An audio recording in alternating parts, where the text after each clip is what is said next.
Izboskan tumani Axborot kutubxona markazi taqdim etadi.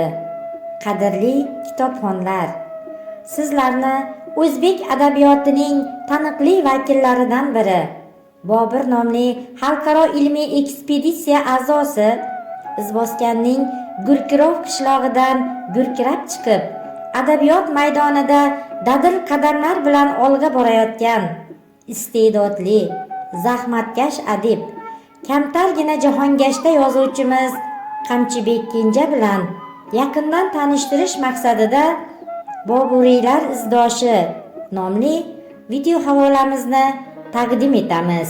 Keyingi davrlarda Qamchibek Kenjaning Bobur nomidagi ilmiy ekspeditsiya a'zosi sifatida ko'p mamlakatlarga safar qilishi uning ijodida quvonchli sahifalar ochdi. Ekspeditsiya Boburiylar izidan Afg'oniston, Eron, Pokiston, Hindiston, Bangladesh, Turkiya, Suriya, Iordaniya, Saudiya Arabistoni, Iroq va boshqa ko'p mamlakatlarga ijodiy safarlar uyushtirdi.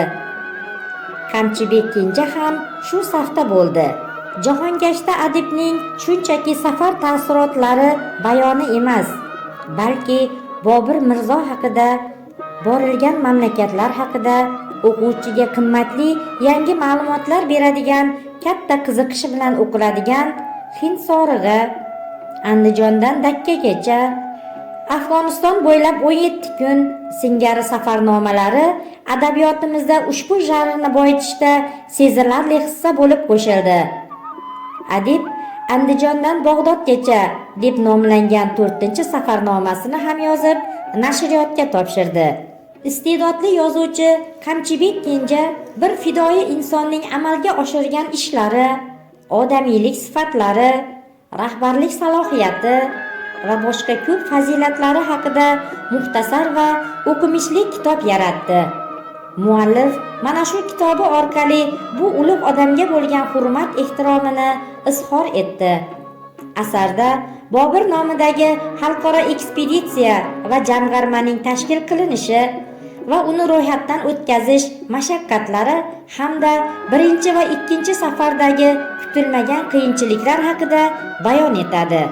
Qamchibek Kenjaning Hayot hikmatlari kitobi esa publisistika, badiyalar, adabiy mulohazalar va muloqotlar, xotira, hikoyalar, kulcha hikoyalar, dilda tug'ilgan gaplar nomli bo'limlardan iborat bo'lib, ushbu kitobiga so'nggi yillarda yozilgan hikoyalari, dolzarb mavzulardagi publisistik maqolalari hamda suhbat muloqotlari kiritilgan. Ularda turli vaziyatlardagi qahramonlarning ichki kechinmalari, qalb titroqlari qalamga olinadi. Adibning asarlarini o'qir ekansiz, har bir kitobidan o'zgacha bir ma'no topasiz. Sohibjamol ayol siri, xamir uchidan patir yoxud kulcha hikoyalar, do'st kimu qadrdon kim, muhabbat badali, armonlar va tug'yonlar, dilnomalar, sirnomalar. Mana shu kitoblar o'zgacha bir ma'noga ega.